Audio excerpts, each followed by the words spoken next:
are built in, and also you just want to relax a little bit and enjoy yourself with the family. And there are some trainers even that believe in cheat days, but I think for women, as we get older and if we're not able to really do vigorous physical activity every single day, these small things really do add up, and you can do a lot of damage on the weekends. And I see this quite often is, women who are really eating well Monday through Thursday and relaxing a little too much on weekends, and then they come in to see me, and either they haven't lost weight or they've just lost half a pound, which is still in the right direction, but it can be very frustrating to lose weight at that slow of a pace. So I really think what the tip is, it's all about trade-offs. You can't have it all on weekends. So, if you want to quote unquote bank your glasses of wine and have two on a weekend night, if you're going out with your husband or with your girlfriends, splitting a dessert, not if you're going out to brunch, maybe making sure that you can have a light lunch or a dinner afterwards so that you build in a little bit more flexibility, and really making an effort to be more active overall on weekends and as much as possible. And we'll talk more about the additive effect of that activity on the weekends as well. And then the last thing that I see this pretty commonly is women eating too much as a result of exercising, feeling like they can earn more calories because they're active, because they went spinning, because they made it to the boot camp or whatever it is. And it definitely, there's no question that active and muscular women do need slightly more calories. You just usually to figure out your calories, you multiply it by what's called an activity factor. And people who are more active and more muscular and younger are burning more calories 24 hours a day, so they do need more. But it generally, first of all, the machine counts for calories are not accurate. They do not take into account the multiple different factors that actually add into calories burned. So you really need to be careful. And, I do think it's important to not work out on an empty stomach, because you need some carbs and protein to fuel your muscle and give you the energy during the workout. But if you just ate lunch 2 hours ago, you don't need a snack right before your workout. If it's been more than 2 hours, then you probably want to have a carbohydrate-based snack before your workout. And then actually, another common mistake that I see is eating the wrong thing. So not having adequate protein. Women really don't think about feeding their muscles. You cannot bulk up as a woman. You don't have enough testosterone to do so. But it really is important to feed your muscles. And sometimes when women are dieting, they don't have adequate protein pre or post workout, especially a strength training workout. So they're not able to build up that calorie burning lean body mass. So that's really important for the long, big picture. And then again, I can't tell you how many women I see, for example, training for marathons or things like that, or they go for a long hike on the weekend and, think that justifies having several slices of pizza and a cupcake. We really aren't burning most of the time as many calories as you think you are during those workouts. There's a really cool website called caloriesperhour.com, and it has like thousands of different activities. And if you really want to get an approximation for what you're burning, it gives you you can enter in your age, your height, your weight, and that is a better approximation. But what it doesn't take into account is your fitness level. And unfortunately, the more fit you are, the fewer calories you burn doing the same thing. So, but it does give you a better ballpark. But I still don't recommend erasing all of your hard work on the weekends by splurging.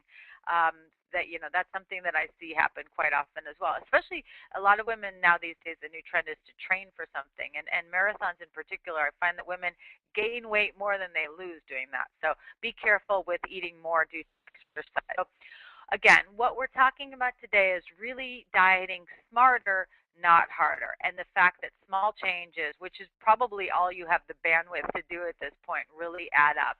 And I think when I talk about this, there's really three critical components. And if you don't tackle all three, you're much less likely to be successful long term when it comes to weight loss. The three are exercise, behavior, and food. And so we're going to talk about simple ways in the next few slides to focus on those three this summer and really help keep you on track. And so, a lot of my patients, I find that they tend to like take the summers off from watching what they're eating. It's just too much effort. They're running around too much. They're derailed by their travel schedule, their kids not being in school, whatever it is. But if you keep these ideas in mind, I think you can prevent yourself from doing a lot of damage over the summer, and so you don't have to start over in the fall, which many people end up doing. So number one is exercise. I think, sure, in a perfect world, we would be going to the gym 5 days a week and exercising at a higher intensity, but this isn't realistic for most moms, and it's not essential for most moms. But I really do think you have to focus. One thing that I don't see moms doing a lot, as much as they should, is strength training. I think that's a critical part of the equation. Again, women start losing muscle mass at the age of 30. So at 30, our muscle starts dropping off. And muscle, it doesn't burn quite as many calories as you may have read, but it does burn 3 times the calories as fat. So it really gives you breathing room in terms of your metabolism. And it doesn't have to be a super hardcore workout. You could do a 20-minute full body exercise video. I keep hand weights. I keep 8-pound hand weights by by the bathtub, so that while my son is taking a bath, I work on one body part each day so that I can just do that. I have a mirror right in front of me so I can watch my form, and he thinks it's funny that mommy's doing that. But so building in resistance training however you can, whether it's bands, certainly if you have time to go to the gym, that's great, doing sit-ups and push-ups during commercial breaks, anything that you can get in. And then, cardio, if you don't have time for 30 minutes at a time, 10-minute increment, research shows that 10-minute increments several times throughout the day is just as effective. And even if you don't have time for 3 10-minute increments, anything that you can get in really does add up. So walking errands, I do this a lot where I walk to the grocery store with the dogs and the baby. It's 10 minutes each way. So things like that really can add up towards your cardio. And then there's the lifestyle component. And I wrote a really funny blog. I thought it was funny, but a very funny blog post called that all I ever needed to know about weight loss I could learn from my toddler, because after observing him for the first 18 months, I realized how fundamentally we actually are. We start out having the ability to control our weight. It's just that maturity and environmental things and life gets in the way. But if any of you have toddlers and you kind of watch their behavior, I mean, everything that you need to know, they do already, And when it comes to exercise, they're constantly on the go. They're running around. They're being active. And there's something called NEAT, non-exercise adaptive thermogenesis, which is really the calories that you burn just doing all your basic stuff. So, sure, it's great to adopt new hobbies like tennis or getting a trampoline. You can actually burn the same in 10 minutes on a trampoline as a 20-minute run. So if you have one in the backyard, get on it with your kids. But also just doing silly things like standing while talking on the phone, or again, walking in place while your kid is in the bathtub or something like that, or walking around their soccer field while they're playing. These things really do add up. So any excuse that you can have to move, take it. And in some cases, this can even burn more calories than purposeful exercise, than going to the gym. And it certainly is easier to fit into a busy lifestyle. Now, with behavior, we've all heard the fact that we eat with our eyes, not with our stomachs, and this really is true. Starting about the age of 5, you'll notice that, kids really at that point start finishing their plate, whereas before, the minute they're full, they stop eating. And I know it's with my toddler, I wish he would eat more vegetables sometimes, but and portion sizes have really increased exponentially, and we just don't have the ability. We really are very visual when it comes to eating, and we're not paying attention to fullness cues as accurately as you should. So certainly eating off smaller plates is a really critical part of the equation, and eating out of smaller bowls. I say this story because my husband last summer, I noticed that he started eating Even healthy things like yogurt, but ice cream and frozen yogurt too, out of our toddler's bowls. And he lost 10 pounds just making this simple change. So it really is about building in portion control. And if you're a busy mom, it's even more important to make this mindless.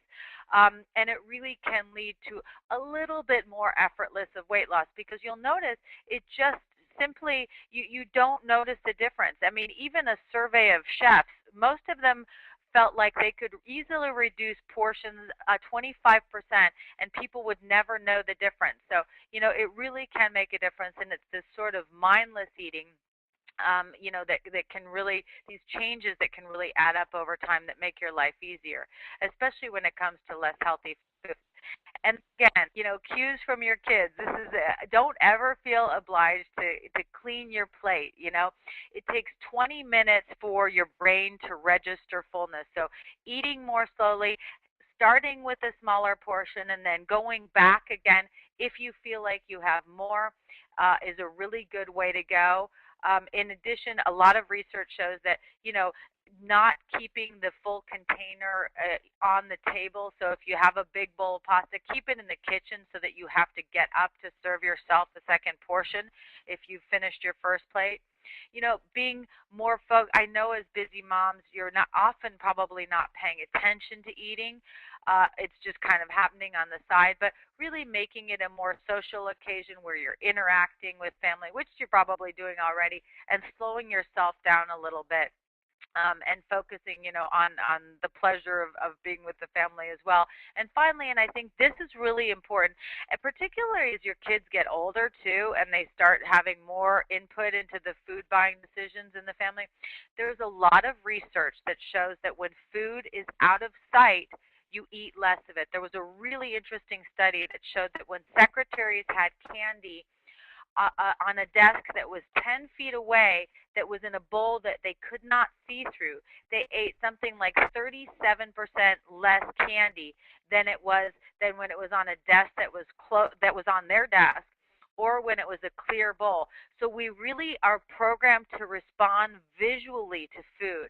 So there's a bunch of different things that you can rearrange your refrigerator and your cupboards to keep the most tempting high calorie foods as out of sight as possible. So this is a really interesting, and I think this will really help with feeding your children better too. But out of sight is out of mind. So I'm not saying not to have it in the house at all, but if you have if you're opening the fridge and you have the constant reminder of, some of the higher calorie, higher fat tempting foods, it's really kind of asking for trouble. And it's the behavior component, these sort of behavior infrastructure that can really help in the long term.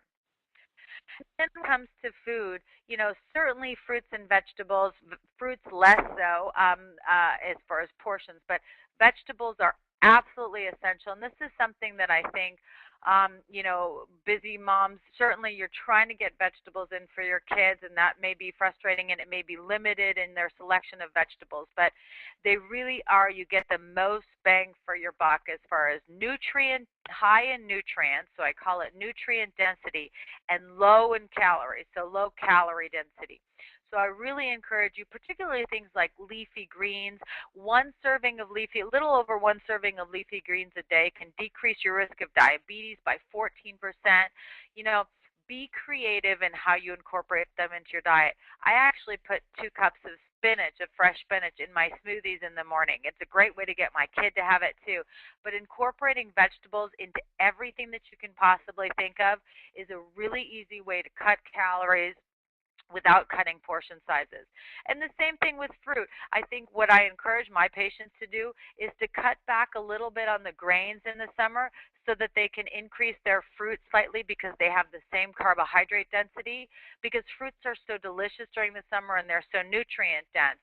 So adding them to any dish that you can, having them as desserts, putting them into smoothies, obviously, baking with them, anything that you can do to up the fruits and vegetables in your diet will not only help you lose weight, it'll improve your health as well, decreasing your risk of cancer and diabetes and heart disease and Alzheimer's. So, starting now is really the time to build the habits for your family as well. Just a few more slides on specifics, and then we'll open it up to your questions. I did a really fun segment. Actually, I did this segment twice. I did it once on Regis and Kelly and once on the talk, where I showed that just by making some simple changes, you could cut the average barbecue meal, cut 1,000 calories from the average barbecue meal. And when you consider that almost every weekend over the summer is a barbecue, and then you have the 3-day weekends where you have multiple barbecues, I mean, this could help you lose a pound or two over the summer, even if you didn't make any other changes the rest of the week. So what are some of the changes that I talked about on the segment? The first is be creative with your burgers. So first of all, you should use extra lean meat, whether it's extra lean red meat or extra lean turkey burger. But then if you do half and half ground mushrooms, just put them in the food processor and then combine them with the meat before cooking. It actually adds a wonderful flavor, and it cuts the calories in half without cutting your portion size. And then if you serve it on a whole grain sandwich, then instead of a typical bun, which is usually a white bread and high glycemic, you cut your calories even further. And be creative with your toppings as well, and not add a bunch of cheese, but add different things for flavor, like some of the flavored mustards or even hummus if you want to try that. A little bit of avocado is a healthy option. Or better yet, you can make guacamole and use half pico de gallo and half your typical serving of guacamole. So you cut the calories of the guacamole in half, and you could put that on the burger. You can also use that for whole grain chips as well, but chips are kind of a trigger food for a lot of people. Grilled vegetables, this is a really fun way of cooking them. It tastes fantastic. The veggie kebabs are fun for kids. Obviously, you just have to take them off the stick. I also love grilling baby broccoli, and it really doesn't need much. I mean, you can drizzle with a little bit of olive oil. You can use the olive oil spray if you want, a little bit of salt and pepper, but the vegetables really taste fantastic on the grill, a little bit charred. And the kids will like them too, because it brings out the natural flavors of vegetables when you cook them a little bit more. My friend Tyler Florence always talks about how he roasts his vegetables and his kids just eat them up. I haven't had that experience yet with my 3-year-old, but certainly I enjoy the enhanced flavor of the roasted vegetables. Potato salad is probably not the best idea if you're watching your weight. Potatoes are a really dense carbohydrate. The mayonnaise adds up real quickly. But making a whole grain pasta salad loaded with vegetables and a light dressing is a great way to sneak vegetables in, add a lot of flavor without a ton of calories. And, I think over the course, especially at barbecues, when you're outside and it's hot and you're sipping on things all day, if you're having a lot of soda or lemonade or sweetened tea or even alcoholic drinks, that really adds up really quickly. So this would definitely be a great time to drink a Zevia, 0-calorie natural soda. Have some sparkling water with fruit in it. At the very least, you could dilute lemonade. You could add sparkling water to lemonade. Anything that you can do, again, to cut liquid calories will go a long way. And then instead of having a really dense dessert snack, if you want a little chocolate, instead of chocolate ice cream or chocolate brownies, which are really calorie dense, I always recommend combining, a higher volume food, lower calorie, like fruit, with something that's a little bit more dense. So if you dip strawberries in chocolate, it's very easy to do. If you just melt chocolate chips in the microwave, dip the end of the strawberry in it, and then cool it on wax paper, you get that flavor of chocolate, but you get much fewer calories, and you also get the nutrients of strawberries. It can significantly reduce your risk of heart disease and diabetes, and they taste fantastic too. So all of these changes cumulatively could save you at least $1,000 per barbecue. So you can see how quickly these things really would add up. Smart snacks. I'm sure this is something that busy moms do quite often, and I'm a big fan of smart snacking. It's really important for helping you control your hunger during the day, stabilizing blood sugar, boosting energy and brain function, and really as a preventive attack, particularly in the afternoon, so you don't make really bad choices at dinner when you're famished and just go through the drive-through. So, for the average person, and this is probably much more in line with what a busy mom does, I like to see a small snack in the morning, a moderate snack in the afternoon, and if necessary, a small small snack before bed. It is a myth that you should not eat after 7 p.m. I think most experts, quote unquote, say that because it's a behavioral way to get you to stop the mindless eating at night. People aren't sitting in front of the television generally eating cherry tomatoes. It's usually the salty snacks that we're having or the sweets. So by saying, "Oh, you shouldn't eat after 7," that gets people to stop that mindless snacking. But if you're hungry, certainly don't get to bed hungry. And with snacks, I always like to see a little protein or healthy fat, if possible, some sort of health boost, healthy carbs, whether it's whole grains, fruits, or vegetables, building in portion control, especially with some of the trigger foods. And finally, especially for women, if you're still menstruating, don't eat around your cravings. I can't tell you how many times I see women, and I'm like, well, what happened? Because I have all my patients keep a food journal, and I'm like, well, what happened here with this snack? And was craving chocolate, but I had this and that and this and that to try to balance it out, but I ended up eating the chocolate anyways and eating 10 times as many calories. So if you're really craving something, have it, have the real thing. Try to choose a healthier option. Keep it portion controlled and move on. Don't try to eat around your cravings. I see that. That's another common mistake that I see in my office. Um, and again, the summer is a great time for celebrations, but just making a few smarter choices can really add up over time. Obviously, again, the fruit it's a great opportunity to introduce more fruit into you and your children's diet. Again, not just adding it on though. It needs to take the place of something else. And this is a common mistake. So if you want to eat more fruit, you need to cut back on your grains. So that's kind of the trade-off. But I love the fruit kebabs, and you can do it like a vanilla Greek yogurt as a dip or plain Greek yogurt and add a little bit of honey as a dip. My son loves dipping things. He's in the dipping phase. I don't know how long that's going to last. But, and even treats, like finding ways to make better for you options. I love the idea of personalized pizzas. If you really want to be ambitious, you can do them on a whole grain crust, use light cheese, but it's a great opportunity to get your kids excited about vegetables. I did an event with Maria Shriver. We were trying to find a way to get kids excited about vegetables, and this is one of the things we did is build your own pizzas where we had lots of bowls of fresh vegetables chopped up, and they could make all sorts of designs and things like that. And it really was fun and a healthier option than the typical fare. And then, birthday parties. I actually haven't done this before, but it sounds amazing. It's the Zevia's idea, and I'm so excited to try it. Just a way of adding flavor to a cake mix and making it more fun.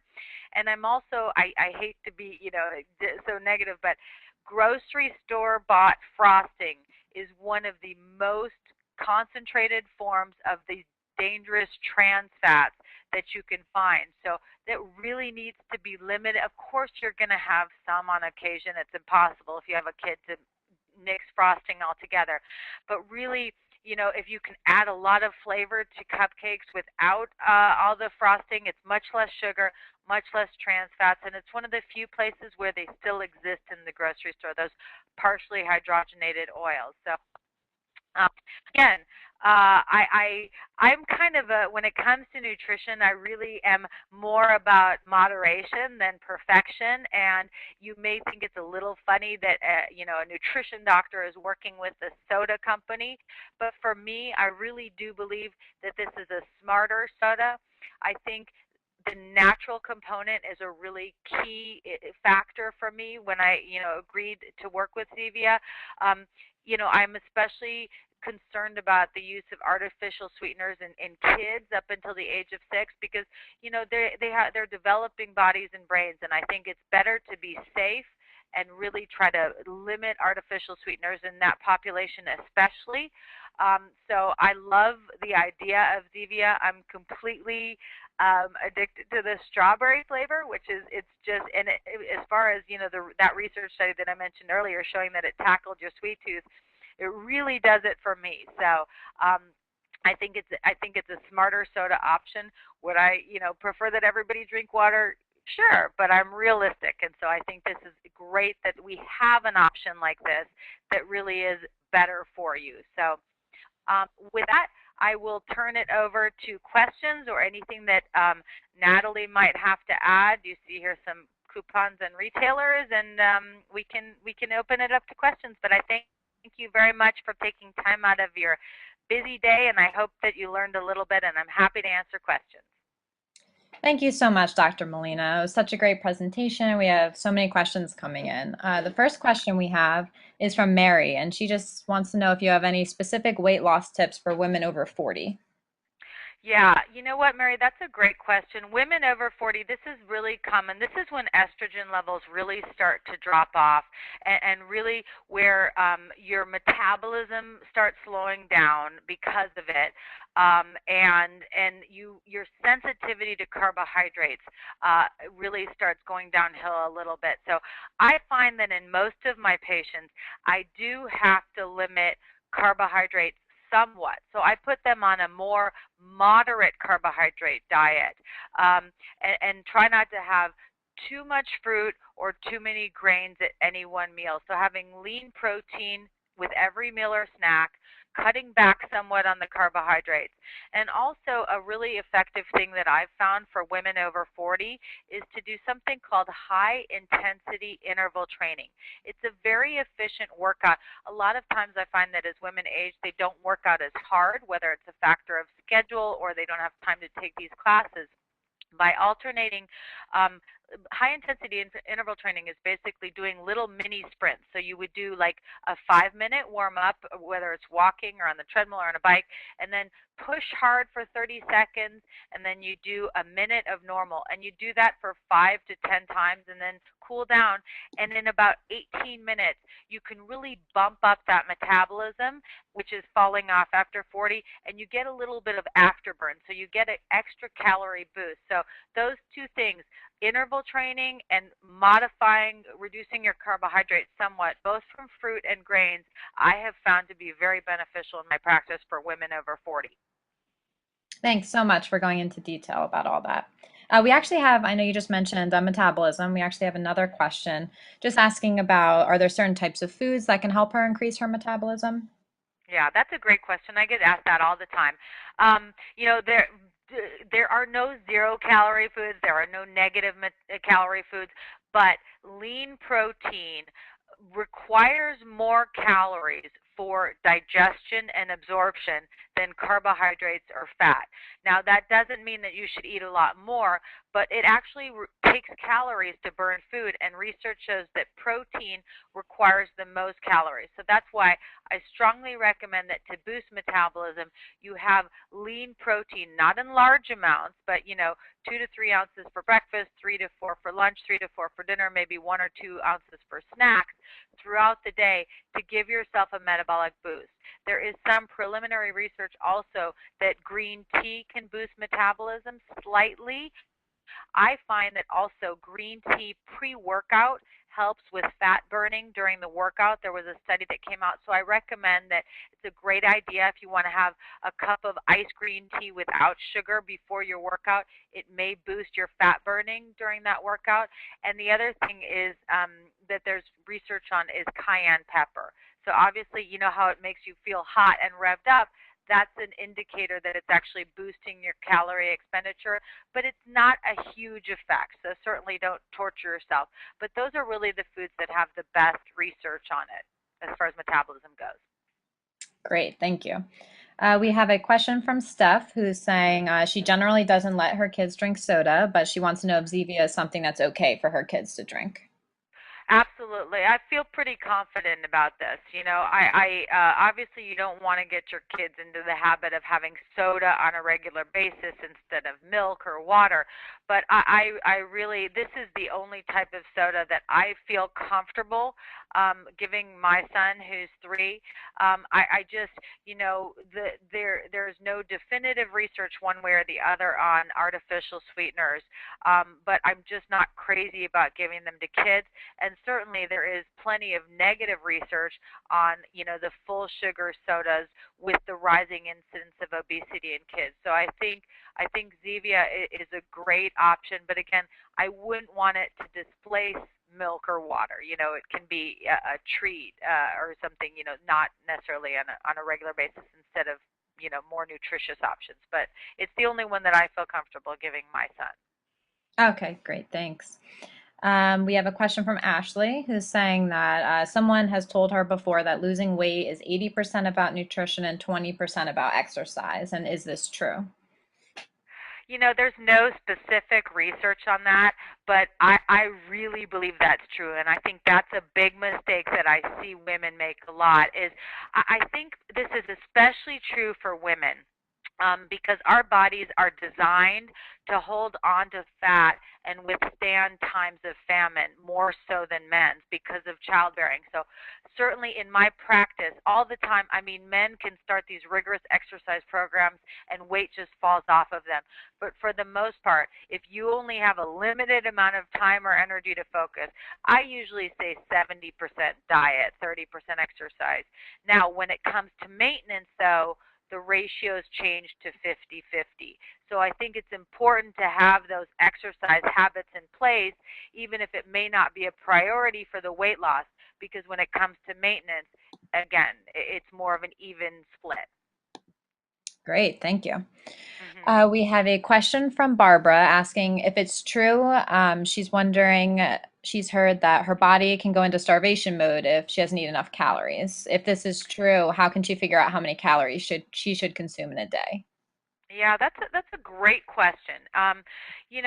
Starvation mode is a strong term, but certainly crash dieting and consuming too few calories is very stressful on the body. And when the body is under extreme stress, that can really impair your metabolism and cause the release of hormones, which can make it really hard to lose weight. So, dropping calories too low for a long period of time, especially if it's not a balanced diet, um, is something that you should not do. As far as figuring out the correct number of calories, that's more challenging for people, especially if you're overweight, because a lot of the calorie calculators are more based on total weight, and we don't really know how many calories you need to sustain fat, for example. So if you put in your weight into these calorie calculators was 300 pounds, it's not going to know how much muscle and fat you have. So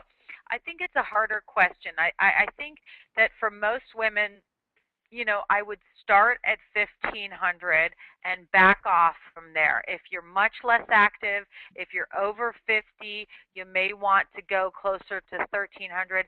I don't like to see anybody below 1200 on a prolonged basis. I'd much rather if you need to be at 1200, okay, and then exercise more. But it's really about fueling your body correctly. So eating regularly throughout the day, not having long periods of starvation. Um, and sometimes what I recommend, if women are really plateaued, is doing like one or two very low calorie days a week. So if you don't do, a really low calorie, and I do this for some of my tougher patients where I'll say 1 or 2 days a week, not exercise days because I don't want you to burn muscle. You can drop down to 800 calories, but not any more than that because then it becomes stressful on the body and you cause metabolic changes which can make it very difficult to lose weight. So sorry I don't have a more definitive answer, but if there was an easy one, it would probably be out there. So you just have to kind of play around with it. Thanks so much for your input on that. Hmm. Our next question is from Terry, who's wondering if Zevia is okay for diabetic people and people who have high blood pressure. Yeah, absolutely. I'll take the diabetic one first. There's actually really interesting research, a very preliminary study. First of all, it has no sugar calories. So on that level, it's not going to have any impact on your blood sugar. But there's also a study that came out in 2010 that shows that it may actually improve your body's response to insulin. So again, this is a very early study, but the bottom line is that it is safe, and it should not have any impact on your blood pressure. With the sodium, I if I really I prefer to go for the soda flavors that don't have the colors. So most of the colors, there's only a few that have the brown color. Most of them are clear. And if you have any risk for heart disease, I would probably stay with the clear sodas. Um, but I think the studies that have come out linking increased diet soda risk to higher incidence of diabetes and stroke. We're using artificial sweeteners. And Zevia is really stevia as a sweetener, which is the sweetener in Zevia, is different than that. And so I don't think it can be grouped into that same category from a metabolism and diabetes standpoint. So it's fine. Thank you. Hmm. We actually have quite a few people asking about this next question, which Okay. is it better to eat 3 regular meals a day or 6 small meals a day? That's a great question. That actually, I was just did a story for CNN about that because something that just came out showing that for diabetics, they compared 2 versus 6 meals a day. I really believe I don't think there's any definitive research on this. Here's the problem with eating 6 meals a day. When people eat 6 meals a day and you're not very careful with the calories, it's very easy to overconsume. So I think if it's 3 controlled snacks and 3 balanced calorie controlled meals a day. Um, I find that women do better. They struggle with hunger better. They manage hunger better when they eat more regularly throughout the day like that, and it prevents drops in blood sugar and energy level, which lead to overeating. Um, so in my clinical experience, eating, I would say, 4 to 6 times a day, as long as it's portion control, is more effective for weight loss. One caveat: don't ever eat if you're not hungry. Do not ever feel like you have to have a snack for your sixth eating time, even though you're not hungry. I really, so I think you need to gauge it by hunger level and then be very careful with portion control. But there is no definitive research one way or the other on that specific topic. Okay, great. We have a question from a mom ambassador saying that she knows breakfast is the most important meal of the day, but do you have any certain types of food that you would recommend? Absolutely. Um, I think the breakfast is really important, not only in having it, but the quality, because research shows when you have a more balanced breakfast, which contains lean protein and not as much of the fast release carbs, which are the high glycemic, you have better blood sugar and hunger control all day. So it is absolutely essential to have some sort of lean protein, plus or minus a healthy fat in the morning. So eggs and whole grain toast would be an option.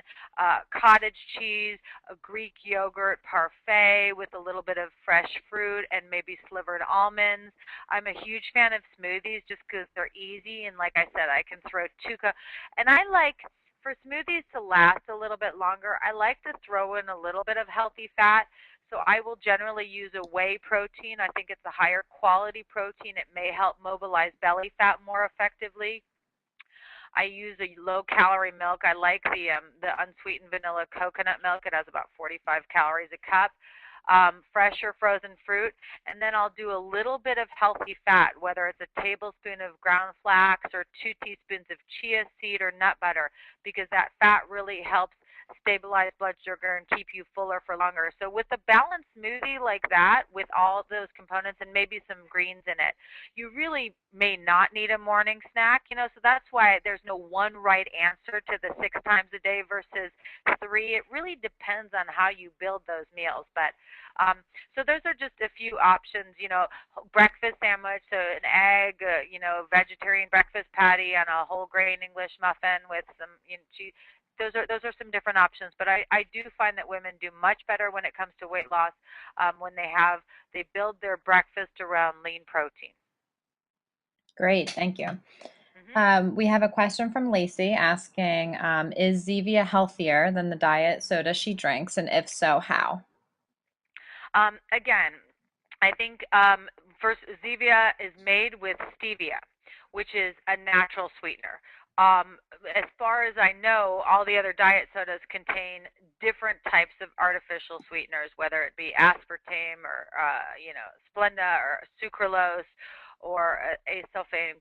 So, um, I think that natural foods tend to be metabolized by the body um, more naturally. It's more in line with how we should be eating food. So, and again, there is some preliminary research comparing, stevia as a sweetener versus aspartame versus sugar, and there seem to be some potential metabolic benefits from stevia. So, I think it comes down to the artificial versus natural sweetener option. Now, the only thing to think about, just in all fairness, is there's some research that suggests that having too many, something that's sweet tasting without the calories may increase your craving for sugar.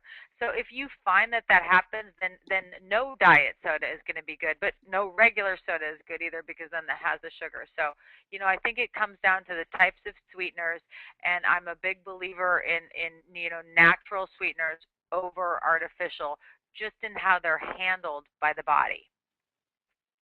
Okay, great. We actually, another question coming from quite a few moms saying that they're struggling with weight loss a little. Some weight seems to come off, but they still have fat remaining around their midsection. And is there any sort of tips you have that helps with that area? Yeah, that's tough. I mean, just so people understand, I think this is a key point, is that belly fat is not the type of fat that most moms struggle with, the type that you can pinch or the sagging skin. The belly fat that we really talk about in terms of health risk is the deeper type of fat that tends to increase as women go through menopause and that men have, which is kind of the beer belly. Unfortunately, as far the subcutaneous fat, which is what we call it, which is what a lot of moms struggle with, is really you know uh, more difficult to get at. I mean, it really is about diet. It doesn't, you have to diet down more than anything. I mean, there's no spot reduction exercises that really work. I mean, certainly, working on core strengthening, doing things like I do a great 10-minute home DVD for Pilates. Things like that can improve the appearance. But at the end of the day, it's really about improving your diet and getting focusing more on the weight loss to really get at that pesky. It's kind of the same type of fat that's in your butt and thighs. It's just harder to get at. Belly fat, believe it or not, the deep stuff is actually easier to lose.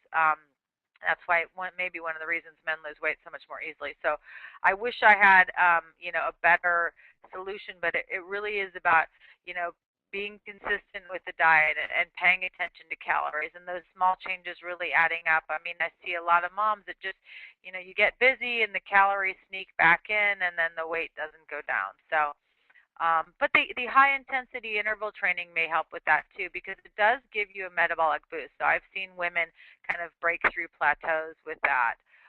It's really a time efficient workout for moms. Great, that's great advice. We have a question from Kimberly asking how important is sleep for weight loss? That's a great question. Boy, we have some good questions today. That's a fantastic question, and I wish I wish it was easier for moms to sleep. My 3-year-old still gets up all night, but it's very important for hunger control and for blood sugar control. Obviously, for busy moms, with young kids, it's tougher.